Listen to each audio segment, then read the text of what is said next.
final, Benito, el comisario Bianchetti, esté en la policía o no esté, o el comisario, yo llamo comisario, el inspector Bianchetti, sí.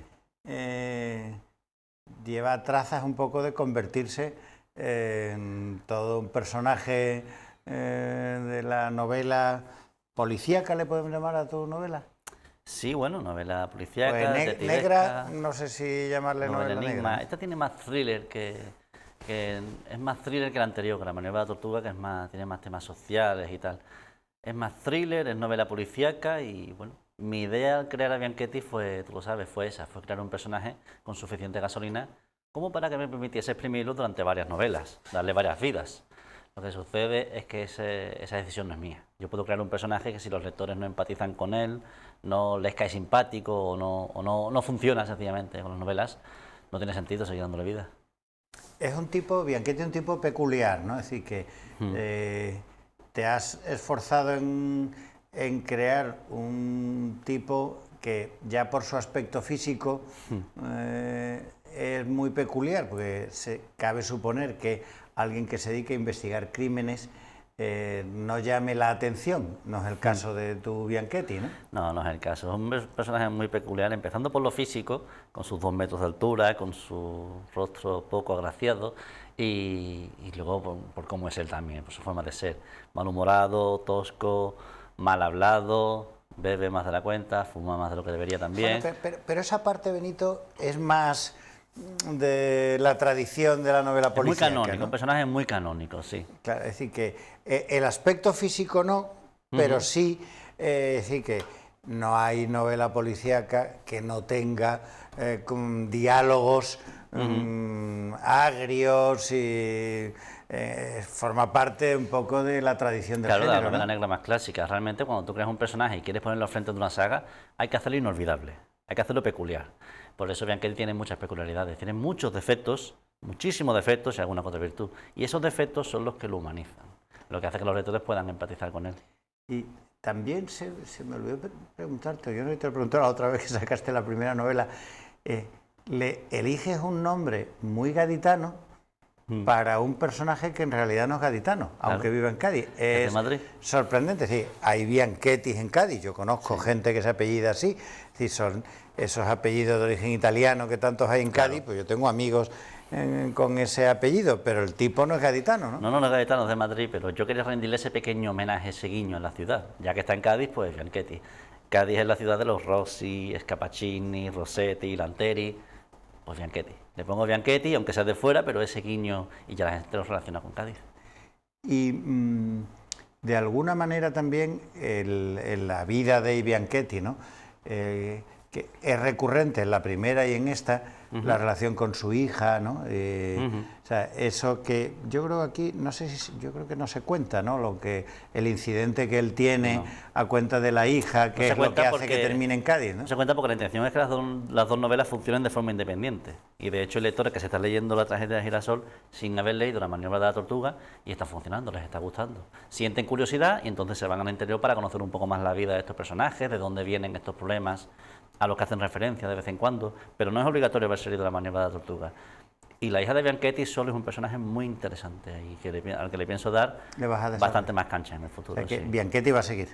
Bianchetti, si me dejan los lectores, va a seguir, por supuesto que sí. Yo, de hecho, estoy planificando ahora mismo las líneas maestras de la que será la tercera novela de Bianchetti. Si todo va bien, empezaré a escribirla en un par de semanas. ¿Tú ahora vives de la literatura, Benito? Ahora mismo sí. Ahora mismo sí. Desde hace 2 años y poco más, 2 años y 2 meses, creo, solamente me dedico a escribir. Antes era policía portuaria, era la última ocupación que tengo, y ahora solamente me dedico pues a escribir. Y, vamos, supongo que te irá lo suficientemente bien para permitirte vivir de la literatura, cosa que no es fácil, ¿no? No es fácil, es prácticamente imposible, es muy complicado. A mí me va bien, por suerte. Me va bien porque la novela ha funcionado, porque el boca oreja ha funcionado muy bien con La maniobra de la tortuga, porque tengo una oferta de una película que empezaremos a rodar después de verano y eso es un empujón económico importante. Entonces ahora mismo puedo mantenerme como escritor. Lo que sucede es que esto es una carrera de fondo. Cada nueva novela tiene que mantenerse. Si una novela flaquea, se desmorona el castillo que he construido. Pero bueno, yo me la juego porque creo en lo que hago y tengo mucha fe en Bianchetti, en sus novelas. Así que bueno, de momento puedo mantenerme escribiendo.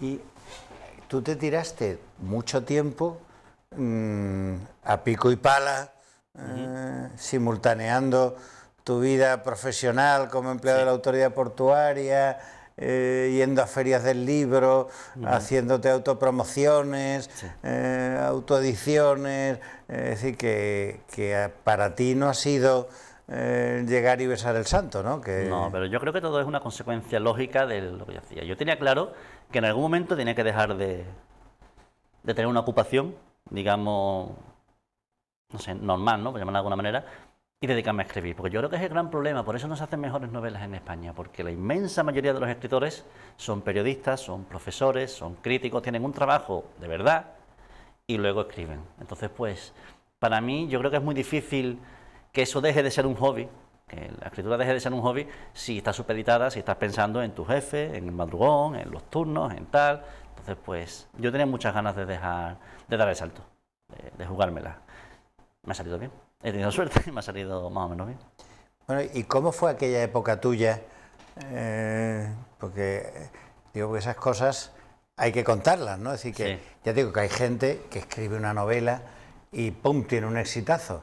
Tú para llegar a La maniobra de la tortuga te lo tuviste que currar, ¿no? Bastante, sí. Yo tengo dos novelas autoeditadas anteriores a La maniobra de la tortuga. La primera novela se llamaba Caravaggio, un cuento que terminó siendo más largo de la cuenta y lo autoedité con una editorial de Madrid. Y esa novela tuvo muy poco recorrido. Saqué los ejemplares, lo compraron mis familiares, amigos y algún despistado más, pero la leyó muy poquita gente. Evidentemente no tenía distribución, la tenía que llevar yo a las librerías. Y la segunda novela que autoedité, Mil cosas que no te dije antes de perderte, me la tomé ya como una empresa. Dije, vamos a ver, no me publican en ninguna editorial, no me publican porque no soy conocido. Digo, pues voy a darme a conocer. Y me lo tomé, ya te digo, me lo tomé como una ocupación. Me llené el maletero de coches, del coche de libros y me fui a recorrer todas las ferias del libro de Andalucía, de Linares, de Granada, de Jaén, de Almería, de todas partes. Y algunas de fuera de Andalucía. Castellón, Madrid, Valencia. Allí donde fui, pues tuve una buena acogida por parte de los lectores. Conocí a editores, conocí a escritores, conocí a César Pérez Gellida en la Feria del Libro de Valencia. Él fue quien me presentó a los editores de Suma de Letras. Y La maniobra de la tortuga quedó finalista de un premio literario que organizaba la editorial Ediciones B. Y yo me presenté al premio sin pensar en ganar, porque los premios literarios tengo muy poca fe en ellos, ¿no? Pero me presenté porque sabía que lo organizaba una editorial importante y era un escaparate. Digo, alguien de la editorial se va a leer la novela y me la va a publicar. Y fue así. O sea, la novela quedó finalista de ese premio, del premio Aragón Negro, y Ediciones B me hizo una oferta para publicar La maniobra de la tortuga. Pero unas condiciones muy leoninas, no me gustaban. Entonces hablé con César Pérez Gellida, él me presentó a los chicos de Suma, les presenté el manuscrito, les conté la situación, que había quedado finalista por encima de otras 200 novelas, se la leyeron, les gustó y aquí estamos. También has cogido un poco un momento que es el momento de la novela policíaca, thriller, de intriga en España, ¿no? No sé en otros sitios del mundo, ¿no? Pero en España el género está ahora en auge, ¿no? Lo mismo que hace 10 años era la novela histórica, Sí.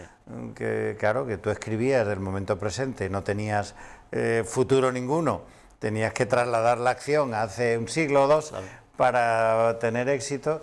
Ahora es al contrario, tú ahora te cuentas la historia de Julio César y no tiene éxito, pero si metes a Julio César en una trama de intriga, Policíaca, muertes y sexo, vas a tener éxito, ¿no? Claro. El otro día estuve precisamente en Casa del Libro, y en Sevilla, y tienen una mesa de novedades de novela negra y otra mesa de novela histórica.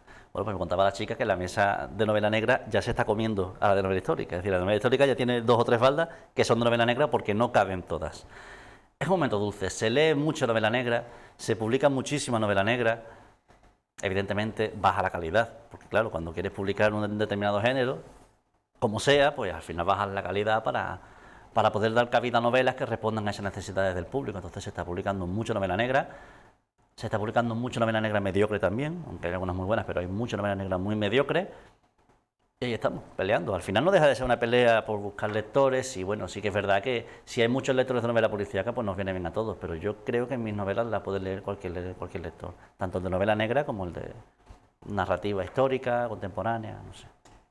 También he apreciado yo que históricamente, te hablo a lo mejor hace 20, 30 años, la novela negra española era sobre todo de Barcelona y quizá en parte en Madrid, Juan Madrid, y poco más, ¿no? Que su personaje de Toni Carpintero y tal, y en Barcelona mucho, Andreu Martín, Vázquez Montalbán, y ahora yo veo que hay pues esa novela policíaca, es que no sé si llamarle novela negra, y tampoco soy ningún experto, pero bueno, novela de intriga policíaca en Valladolid, en Navarra, en Vitoria, en Huesca, en Navarra, sí. en Galicia, es decir que, y me parece más fantástico que cada uno lo lleve a su ciudad, al territorio que conoce y tal, ¿no? Pero que veo que hay como una generación de escritores de la periferia de España que están haciendo novela de intrigas, si le podemos llamar,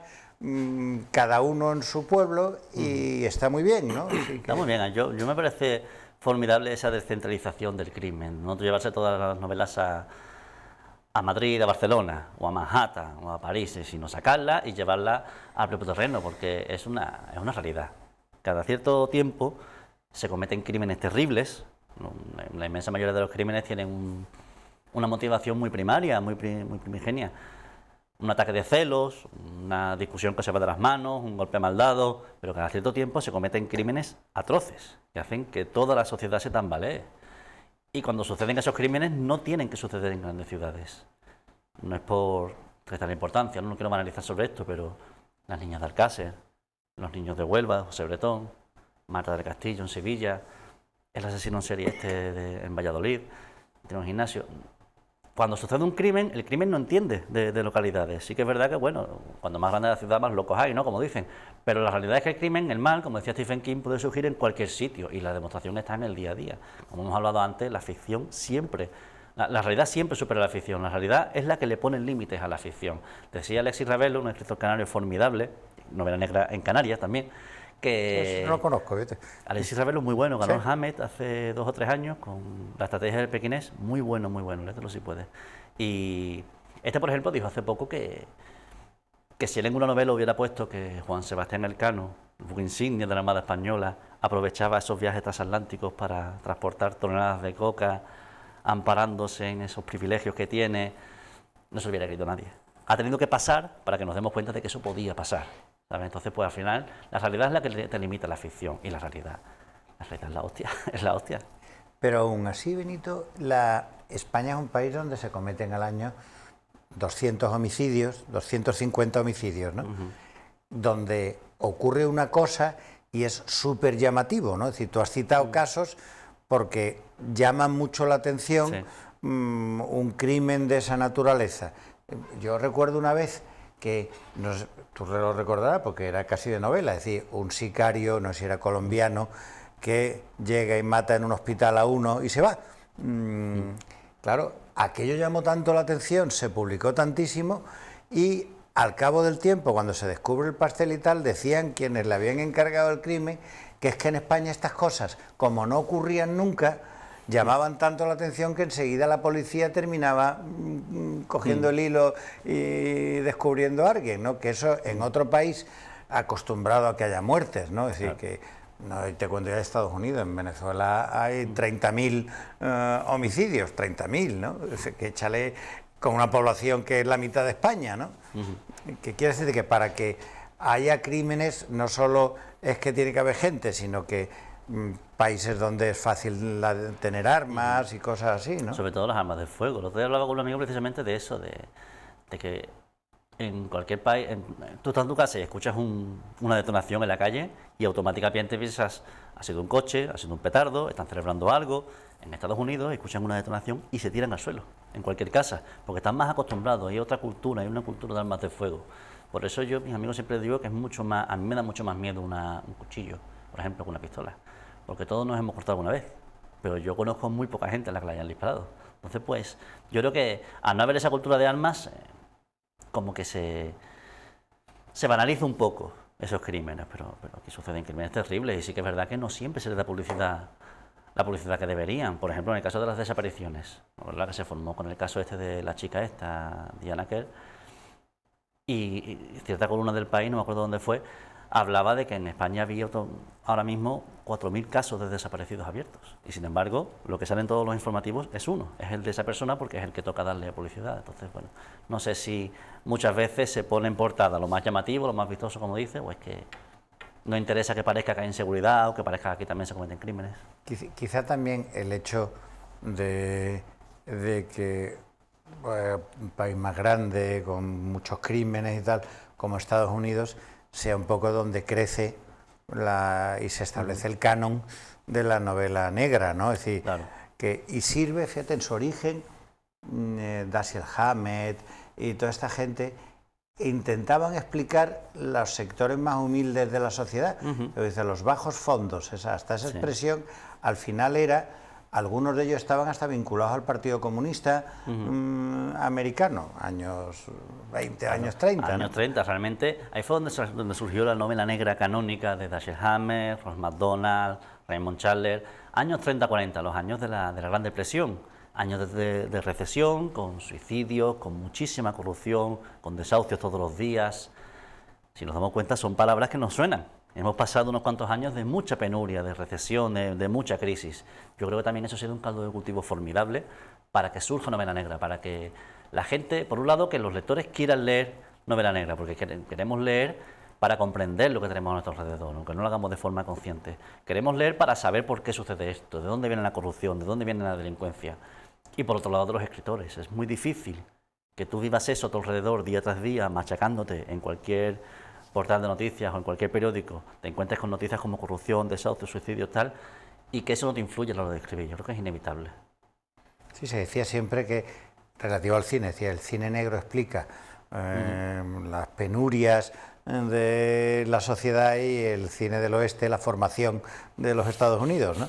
Y luego se crea el canon, ¿no? Pero que le servía, claro, se establece el canon y en esa carretera circulan luego ideas y circulan historias, ¿no? Es decir, que tú dices, bueno, yo voy a contar aquí el tráfico de drogas a gran escala, pero claro, ahí tienes, esa es la carretera en la que circulan luego otras ideas, ¿no? Al final yo escribo para entretener. Mi novela tiene un fin completamente lúdico porque yo creo que la novela negra debe ser eso, debe ser un juego, un enigma que le planteas al lector, un desafío para que el lector vaya descubriendo el misterio al mismo tiempo que el personaje.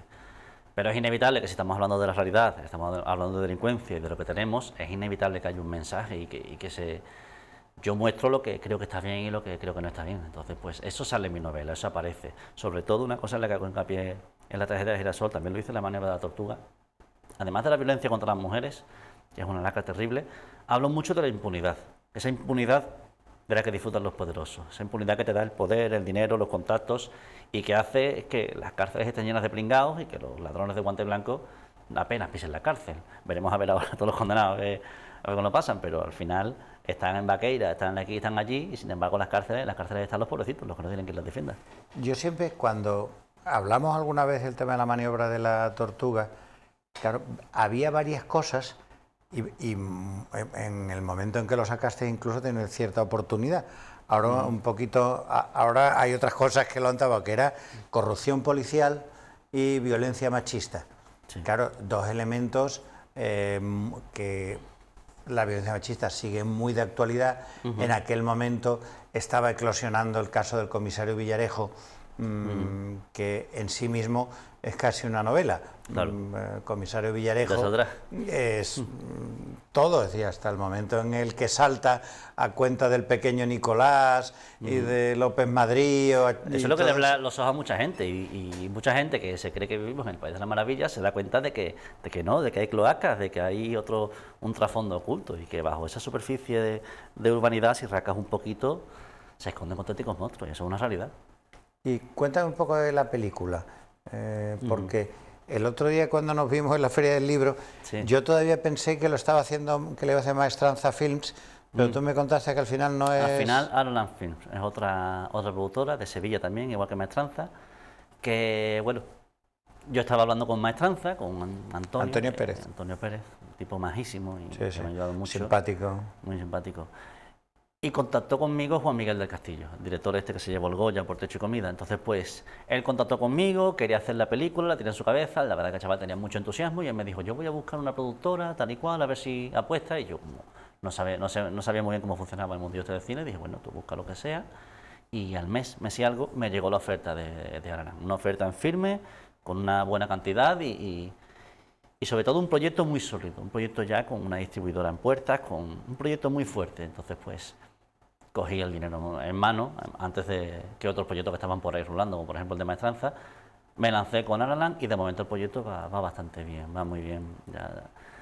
Si la cosa sigue tan bien, empezaremos a rodar después de verano. Cádiz se convertirá en el plato. ¿Y quién va a ser Bianchetti? Que es un tema muy importante. Todavía no lo sabemos, todo el mundo me pregunta, pero todavía no lo sabemos. ¿Sí? Sé que se está hablando con 2 o 3 actores de primerísimo nivel. De primerísimo nivel significa que ni en mis sueños más húmedos me hubiera imaginado yo en su día que iba a terminar trabajando con ellos, pero se está hablando... Un tipo grande, feo... No hay muchos en claro, España, que piensa en el... No lo sé, sí, hay directores de casting que saben buscar eso, pero que... Y además, quien sea va a determinar un poco las posteriores películas que, si esa tiene éxito, pudieran hacerse en el futuro, ¿no? Porque lo normal es que si ahora se elige un Bianchetti y eso tiene éxito, ese actor tenga que hacer de Bianchetti, no necesariamente, pero que... Sí, no, pero será lógico.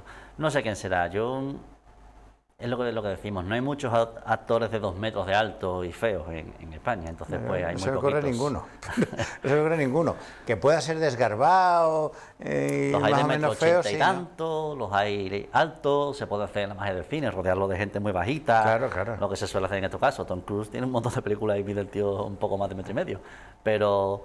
No sé, yo sé que sea quien sea, va a tener que hacerlo muy bien para no decepcionarme, porque yo tengo una idea en mi cabeza de Bianchetti que se corresponde más a un personaje de cómic, a un dibujo que tengo yo hecho en mi cabeza, que a un personaje de carne y hueso. Entonces, cuando lo vean carne y hueso, no sé qué impresión me va a dar. Desde luego, yo creo que me va a decepcionar, sea quien sea. Va a tener que hacerlo muy bien para no darme un palo muy gordo. Pero bueno, es un proyecto muy interesante. El guión lo ha hecho Juan Miguel del Castillo, yo he asesorado en el guión.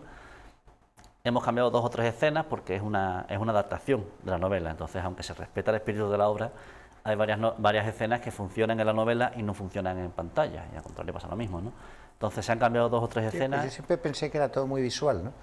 Sí, pero por ejemplo... Tú escribes de manera muy visual, ¿no? Mis novelas son muy visuales, tienen un estilo muy visual, son muy cinematográficas. O sea, tú te imaginas al tipo tomándose un café y lo estás viendo tomándose el café, ¿no? O sea, te imaginas al tipo con el abrigo, con no sé cuánto, tan destartalado, o el Opel Kadett ese que tú... El Opel Kadett es maravilloso, me encanta. Bueno, es que me lo imagino, el gacho ahí tan grande metido en ese coche, ¿no? Es muy divertido escribir sobre Bianchetti precisamente por eso, porque... Un tío tan grande, meterlo en un Opel Kadett, ponerlo a recibir órdenes de gente que a la vista está, que no están tan capacitados como él, es muy divertido y muy liberador, porque no tiene cortapisas, no tiene pelos en la lengua, se enfrenta a quien sea, responde malamente cuando le da la gana, entonces pues es muy liberador, es muy divertido trabajar con Bianchetti y yo me divierto mucho cuando escribo estas novelas. Las escenas que se han cambiado son escenas como, por ejemplo, una conversación telefónica de Bianchetti con Morgado, o con el periodista. Una conversación telefónica funciona ahí, pero en el cine no es bonito, no queda bien. Entonces esa escena, por ejemplo, se ha hecho en un sitio emblemático de Cádiz, una conversación cara a cara, un encuentro. Ese es el tipo de cosas que se han cambiado, pero la película sigue siendo La maniobra de la tortuga, muy fiel, muy fiel. Y no me preocupaba tanto que fuera fiel como el hecho de que fuera una buena película. Y tiene pinta de que lo va a ser. Y entonces me decía que todo se desarrolla en los escenarios de la novela. Se respetan todos los escenarios, Puerto Real, el puerto de Santa María sobre todo y Cádiz. De hecho la productora me decía, tenemos que hacer una ruta cuando saca la peli, la ruta de la tortuga, una ruta por los lugares emblemáticos donde pasan las cosas, y yo decía, ¿qué le iba a enseñar yo a la gente en la zona franca, por ejemplo, del cadáver? O Casines. O Casines, ahí en el San Pedro, o en el barrio de allí de José Antonio, el barrio de Puerto Santa María, lleno de enganchados, y cuando debe meter yo allí a nadie, a los turistas, a quien sea. Pero bueno, son proyectos que están ahí, también tendrán su cosa, ¿no? Cuando llegue el momento. Bueno, vamos a hacer un pequeño receso y ahora seguimos, ¿vale?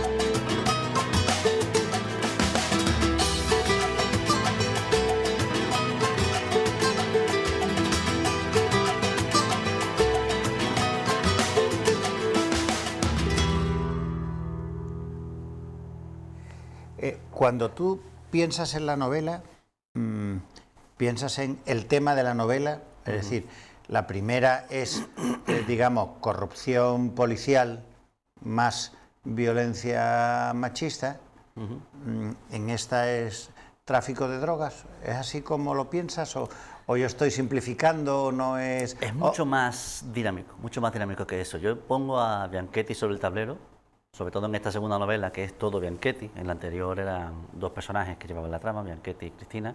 Ahora es solo Bianchetti.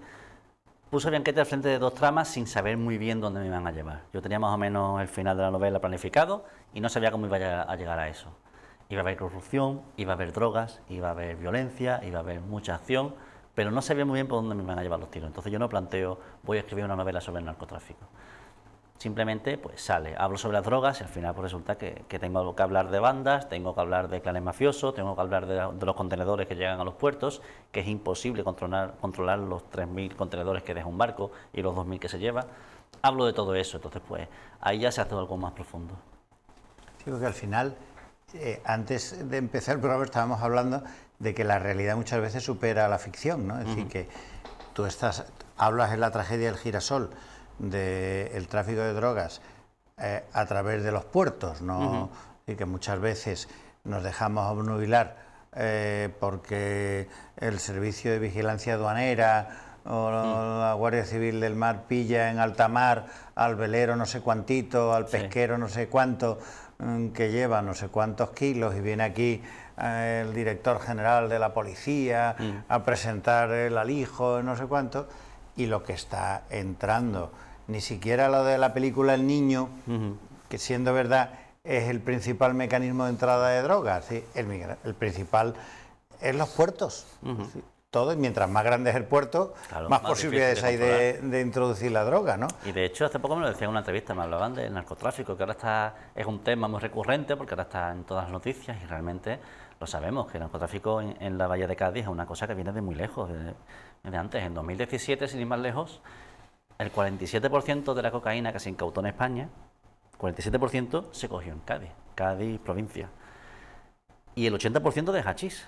El 80% de hachís que entra en España como vía para expandirse por toda Europa, entra por Cádiz y por Andalucía. Entonces, bueno, no es una cosa que esté de moda, lo que pasa es que están pasando, está habiendo muchos acontecimientos y es inevitable que ahora esté en todas partes, ¿no? Ese narcotráfico. Y en los puertos, pues es muy difícil controlar, lo que hemos hablado antes, muy difícil controlar todos los contenedores, porque si te pones a analizar los contenedores uno por uno, vas a obstaculizar el tráfico, los barcos se retrasan la entrada y la salida, y al final provoca unas pérdidas económicas que no le interesan a nadie, o a casi nadie. Y al final también sucede una cosa, que cuando un funcionariado tiene unos medios técnicos y unos medios económicos para luchar contra el crimen, ¿no? Resulta que este tipo de criminales dedicados al narcotráfico tienen unos medios económicos brutales. Entonces siempre van a ir un paso por delante. Y cuando pillas esto, ya van a ir ideando otro sistema. Y cuando pillas ese sistema, van a inventarse otro. Y bueno, yo tengo amigos que trabajan en vigilancia aduanera, tengo 2 o 3 amigos, me asesoraron mucho para trabajar esta novela y me contaban que aquí no se coge ni el 10% de la droga que entra en España. Es una burrada. Es probable, Benito, también que el gobierno lo sepa.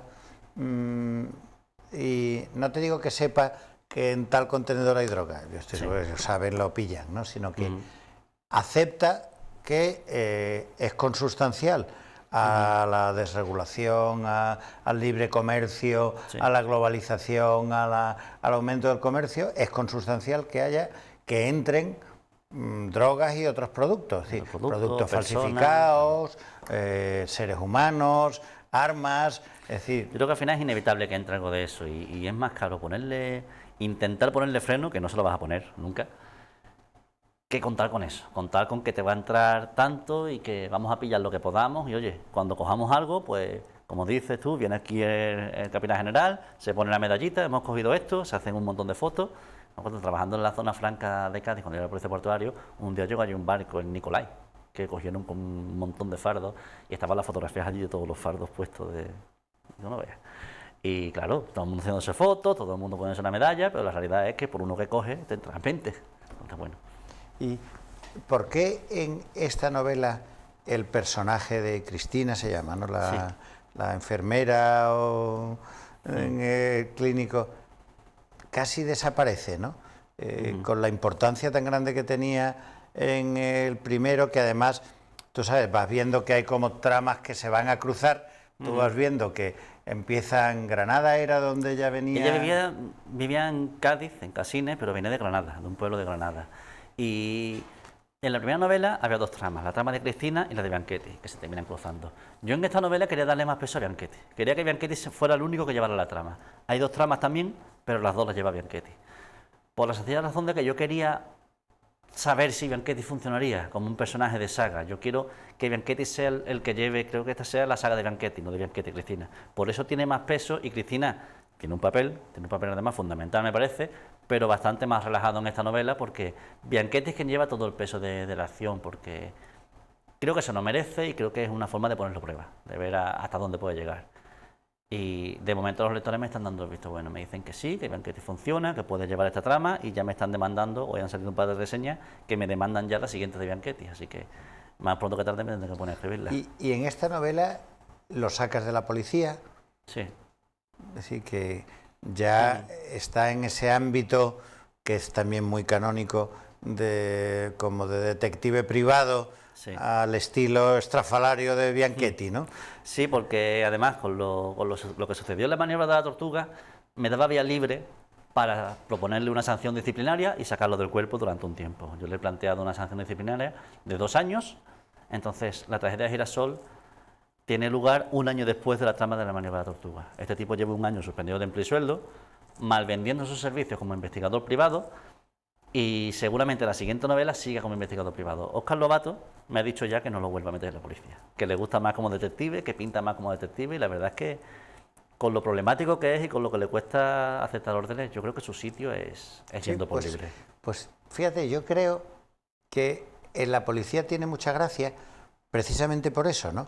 Porque, claro, en un cuerpo jerárquico, sin ser militar, está militarizado de alguna manera, ¿no? Con una jerarquía tan estricta, alguien así, tan extravagante, distorsiona mucho y es muy sorprendente su comportamiento, la manera de ir contra los jefes y tal. A mí eso me resulta extraordinariamente divertido. Y luego te sirve para hablar de corrupción policial, ¿no? Veo yo, es decir, que está fuera del cuerpo, aquí ve que le llega el trabajo desde la policía, ¿no? Pero claro, la policía ocupa un papel residual, ¿no? Sí.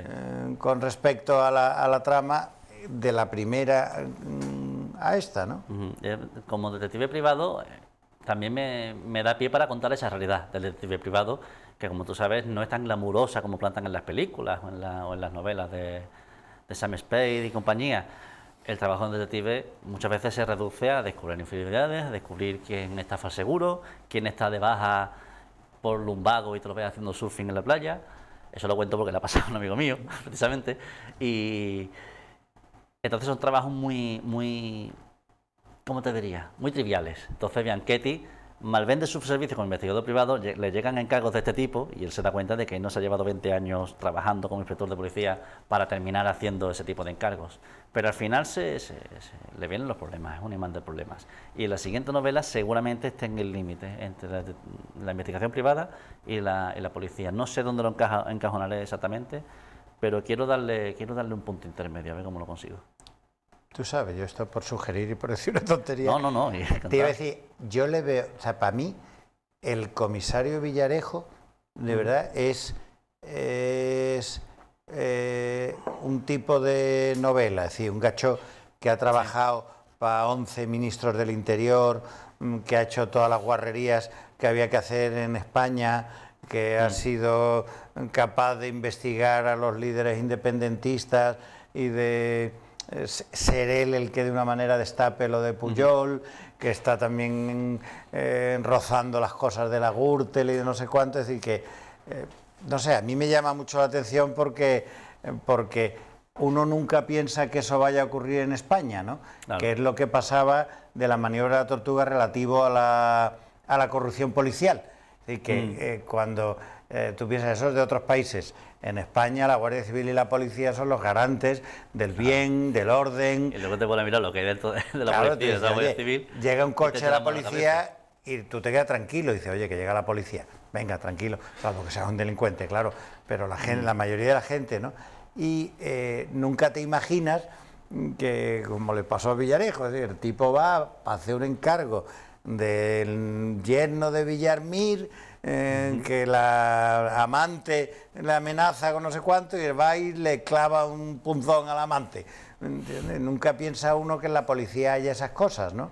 Yo creo que no lo piensa porque no lo quiere pensar, realmente. Porque mira, y te digo dos críticas que me han llegado a la novela hace poquito. Un lector me dijo la semana pasada, creo que fue, contactó para decirme que le había gustado la novela, que tenía buen ritmo, que se había divertido mucho, pero que no se creía que hubiera tantos muertos en Cádiz. Digo, venga ya, tío, es como no querer verlo, ¿sabes? Y hay un par de asesinatos en la ciudad que transcurren en la novela y no se los cree. Digo, pero si está en la calle, si está ahí, si no estás, ¿por qué no quieres verlo? Y luego otra señora en la Feria del Libro del Puerto que me dijo que ella no veía Cádiz, que el Cádiz que yo muestro es un Cádiz muy oscuro, que Cádiz tiene una luz muy especial, que es muy bonito, que le encanta pasear por Cádiz y que no ve ese Cádiz que yo planteo. Digo, hombre, es que si tú Cádiz solamente vienes a pasear, pues es evidente que no lo veas. Cádiz, tú lo sabes también como yo, es una ciudad con mucha pobreza, con mucho paro, y eso trae delincuencia, trae droga y trae muchas historias. ¿Cuánta gente han cogido en diversos pisos, los narcopisos que estamos viendo, vendiendo droga con total impunidad, incluso con la cestita que echan por la ventana, con lo que sea? Es acojonante. Seguro que tú también lo conoces. Yo conozco a gente que lleva trapicheando años, solamente le falta cotizar la seguridad social, se lo toman como una ocupación, son súper serios con lo que hacen y todo el mundo lo sabe. Y entonces la delincuencia, la corrupción están ahí. Yo creo que solamente hay que querer verlo. Realmente lo que dices, con lo de Villarejo hay mucha gente que ha abierto los ojos y cuando a poco de que leas un poquito y de que escarbes y seas un poco curioso y desconfiado con lo que te cuentan, te das cuenta de que hay mucho más, hay mucha tela que cortar detrás de la realidad que nos plantean. A mí me hace gracia también que hayas llevado un estadio de fútbol. Eso fue muy divertido, muy divertido. La acción, ¿no? Me encantó, sí. Hay una en el Estadio Ramón de Carranza, en un partido de Cádiz contra el Real Madrid. No lo pongo en la novela, pero quien se entere un poquito se puede imaginar que es el famoso partido este de Cherichet, ¿sabes? Entonces no lo planteo, pero es ese, porque tampoco juega el Cádiz muchas veces contra el Madrid y la Copa del Rey. Y yo no soy muy futbolero, antes era más, yo no soy muy futbolero, pero me resultó muy divertido porque, claro, al ser autor de novela negra, yo ya miro la realidad de otra manera. Como tú sabes, yo ya voy mirando los posibles sitios. Yo voy con mi novia por un descampado y me paro a ver el paisaje, me dice, qué bonito, ¿no? Digo, sí, para soltar un cadáver ahí, seguro que tardan una semana, 2 en encontrarlo, que se descompone. Entonces yo en el Carranza muchas veces iba, yo veía la algarabía, veía los miles de personas, yo decía, aquí se cargan a uno, ¿y cómo controlas tú quién ha sido, quién no ha sido? Simplemente poniéndote una camiseta amarilla y una bufanda, ya lo tienes hecho. Y en esta novela hay una escena muy potente en el Estadio Ramón de Carranza, una persecución, hay un tiroteo y fue muy divertido. Además conseguí visitar el Estadio Carranza a puerta cerrada para moverme por el estadio yo solo, para empezar a corretear, para recrear la escena que iba a plantear en la novela, y fue muy, muy, muy divertido. Te digo que me he divertido muchísimo con esta novela y creo que los lectores lo van a notar, que me he divertido. Luego hay una parte que juegas un poco con ventaja, que es todo el tema portuario, ¿no? Que eso... Algo bueno tendré que haber sacado de allí, ¿no? De la policía portuaria. ¿Entiendes? Y yo, claro, creo que forma parte también de... es canónico, ¿no? Es decir, que tú piensas que tanto en la novela negra americana, Los Ángeles, Nueva York, por ejemplo, dos ciudades que son escenarios de miles de películas, novelas y tal, son dos ciudades portuarias, y los puertos son unos sitios muy peculiares, ¿no? Sí. Para tráfico de todo tipo de cosas, ¿no? Y para más cosas, y para las situaciones que se dan en los puertos, que parece como si fuera un microcosmos, un microambiente muy reducido, pero en el que es un reflejo de toda la sociedad. Y en el muelle te encuentras de todo, desde los que están arriba hasta los que están abajo del todo, lo más abajo posible. Los de arriba son los grandes empresarios, los grandes navieros, los propietarios de empresas que están allí en el muelle y que si les toca mucho las narices, pues te amenazan con irse a otro puerto y enseguida te paran los pies. Son esos intocables a los que no les puedes decir que no hablen por el móvil mientras conduces. Algo tan obvio no se les puede decir porque les molesta. Y tú denuncias una serie de vehículos y siempre los de alta gama, esas multas se pierden antes de llegar a su destino y cosas así. Son cosas muy misteriosas, ¿no? Que pasan en el puerto de Cádiz y que, según me han contado, pasan en otros puertos. Y sucede también que conoces la otra cara, esa iba a decir fauna, esa clase de personas que visitan los muelles, desde los estibadores hasta los pescadores, los barbateños que vienen de faenar, los buscavidas que vienen ahí a mangar 4 pescadillas para poder venderlas y llevarlas con su casa, los enganchados que vienen a mangar pescadillas con otro propósito, los que vienen a trapichear, los que vienen a incluso prostitutas que vienen, a lo mejor se dejan caer por allí para ofrecer sus servicios a los que vienen de alta mar después de estar un tiempo embarcados y vienen un poco salvajados. Normalmente es más fácil razonar con ese sustrato social, con esa gente, que con los grandes, los poderosos. Tienen sus historias, es muy complicado trabajar con ese tipo de personas, pero suelen ser más racionales y más lógicos que los de arriba. Los de arriba son mucho más complicados, tú lo sabes. Y bueno, en la otra novela también, de alguna manera, si el puerto es un poco como es tu vida, ¿no? Que es importante, aunque es probable que mientras más grande sea el puerto, más oportunidades haya de que se den situaciones así, ¿no? Claro, el puerto de Cádiz es un puerto bastante pequeñito y de hecho cada vez más, como cada vez se está dando más a la ciudad, cada vez más pequeñito, mientras se hace la ampliación esta del muelle, que parece que nunca va a llegar, pues bueno, realmente yo he estado en el puerto de Algeciras y es brutal, es asombroso la cantidad de... Aquí tenemos 3 grúas pórticos y han traído uno hace poco, con lo que ya tenemos 4, allí hay docenas por todas partes y ahí te das cuenta de que ahí es donde está el tráfico, donde están los medios y bueno, los puertos son un gran lugar para inventar novela negra sobre todo. Yo sí, además, volviendo un poco al tema del tráfico vía contenedores, ¿no? Las narcolanchas llaman mucho la atención, claro, porque es muy llamativo y tal. Y al final, claro, como hablábamos antes, es a través de los contenedores y tú estás escribiendo esto y estaban pillando en Algeciras, por ejemplo, un contenedor que venía de Colombia que decía que traía plátanos y lo que traía era coca. Y allí estaba el ministro Zoido en esas excursiones que hace los viernes y los lunes para poder dormir los fines de semana en su casa y ampliar los fines de semana. Pues estaba Zoido presentando que habían pillado un contenedor y te entraban a decir, bueno, has pillado uno y se te han pasado 100, ¿entiendes? ¿De qué me estás hablando, no? Se cuelan muchísimo y es inevitable, si no hay suficientes medios, pues bueno, es lo que has dicho tú antes. Muchas veces yo creo que se permite, se tolera que haya cierto tráfico, se da por hecho que va a haber ese tráfico, que va a ser más económico o más viable económicamente dejar que haya ese tráfico que tratar de pararlo porque sabes que no vas a poder con él. ¿Y tú vas a seguir en el género? Porque tu amigo Pérez Gellida de vez en cuando saca unas cosas así un poco extrañas, sí, como fantásticas, ficción, ¿no? Sí. Una cosa... Yo de momento voy a seguir... seguir a mí no me gustan, he de decirte, mira que yo he seguido, soy muy de... A mí es que me gusta mucho cómo escribe y como lo tengo tanto aprecio, es muy difícil que no me guste. Yo esta última no conseguí ni terminarla. ¿No? Las cosas rusas de no sé qué, te digo, esto es un delirio, yo no me satisfizo nada. Es arriesgado por su parte, por parte de la editorial, salirse de un género en el que funciona bien, que es el género negro, y meterse en el fantástico. A mí sí me gustan las que escribes, incluso en ciencia ficción, porque creo que escribe muy bien. Yo creo que es todo aventurarse. Yo ahora mismo con el género negro estoy muy cómodo. Seguramente sí que en el género negro, aunque es probable que la siguiente novela no sea de Bianchetti. Tengo una idea, no sea de Bianchetti. Con esta novela me ha costado muchísimo escribirla, muchísimo. Y creo que ha sido porque escribí La maniobra de la tortuga y a continuación esta. 2 novelas con el mismo personaje desgastan muchísimo. Es como si escribiera una sola historia con el mismo personaje de 700, 800 páginas. Entonces quiero escribir algo para descansar de Bianchetti. Quiero preparar algo que no tenga nada que ver con Bianchetti y retomar el Bianchetti un poco más adelante. Pues tú sabes una cosa que es graciosa, es la precuela. Porque tú has hecho aquí una secuela de Bianchetti, sí, pero la historia de la hija y de él, esa historia en Madrid, claro, sí, decía, a lo mejor para ti es un esfuerzo también, que tienes que... No te creas, tengo ganas de... Pero no esa precuela de esa historia, que es lo que a él le arrastra hasta Cádiz, yo le veo que tiene su gracia, ¿no?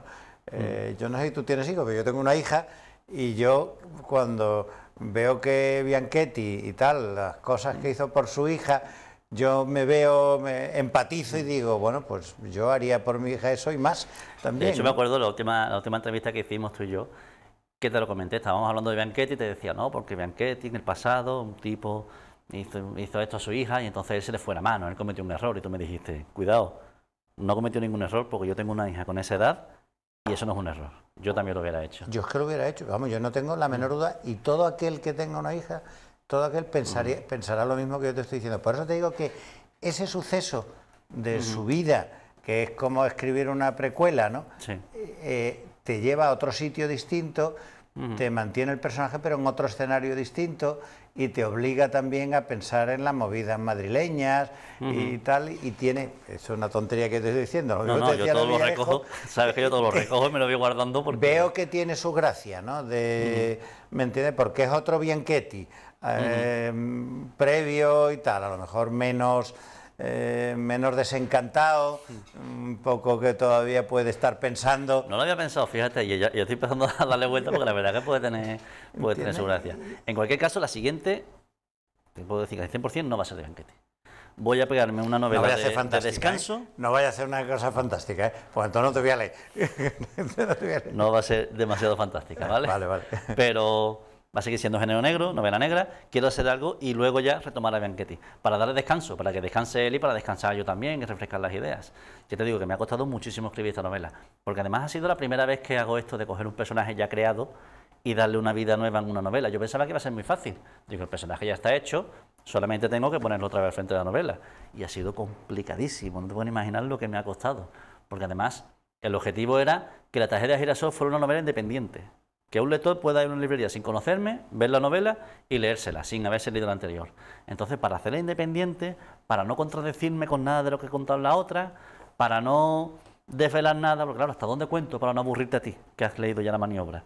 Y hasta dónde me callo, para que la gente no diga esto de dónde viene, y obligarles a leer la anterior. Entonces ha sido muy complicado, ha sido como un tira y afloja, y además de la trama, tenía que estar pendiente de no contradecir nada de lo que había dicho antes, y sobre todo también cuando escribes una novela, una primera, una segunda novela de una saga, tienes que ocuparte de dejar algunas ventanitas cerradas que después en algún momento en otra novela puedas abrir. ¿Qué pasó con este tipo? ¿Qué le pasó al otro? No sé qué, ¿por qué pasó lo otro? Pues eso son temas que me van a servir para otras novelas. Entonces yo camuflo varias cosas que pueden aparecer en otras novelas en el futuro.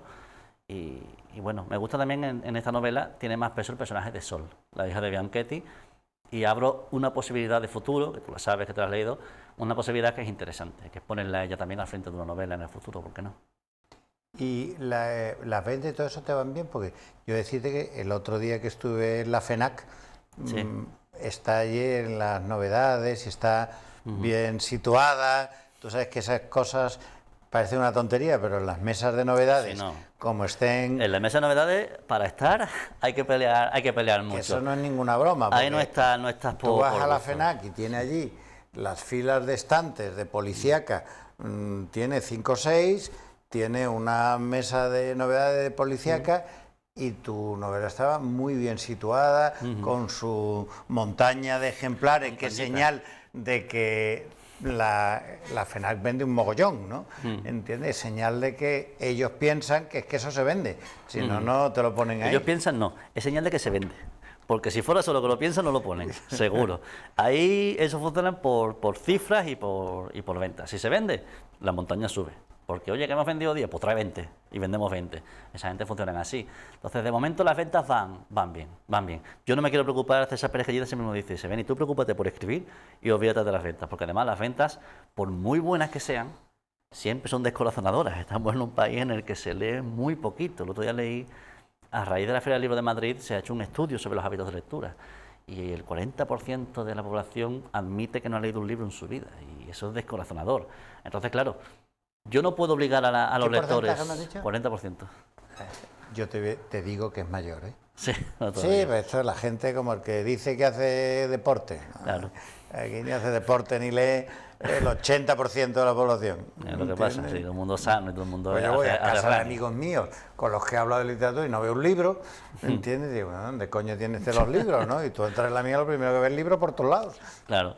Entonces, si se venden pocos libros, si se lee poquito, tú no puedes obligar a la gente a comprar mi libro y no comprar otro. No puedes obligar a la gente a optar por el mío, habiendo 30.000 novedades más en las librerías.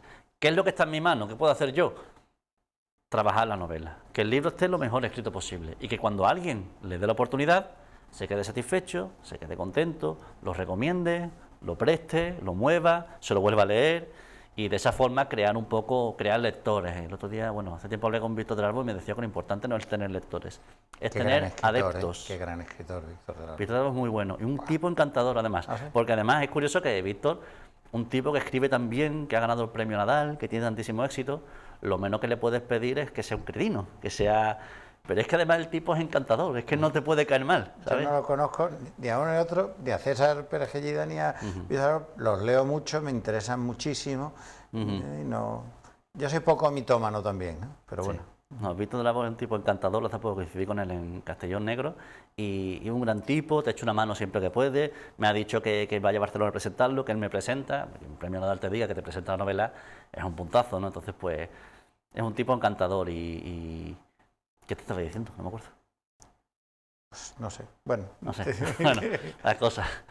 Bueno, de esta forma tenemos que terminar ya. Bueno. Lo único que te digo es que te deseo que tengas un éxito extraordinario y aconsejo a nuestros espectadores que lean La tragedia del girasol, extraordinaria novela, La maniobra de la tortuga, extraordinaria novela, además se desarrolla en Cádiz y por un escritor gaditano, y lo único que puedo es desearte todo el éxito del mundo. Pues muchas gracias, muy amable.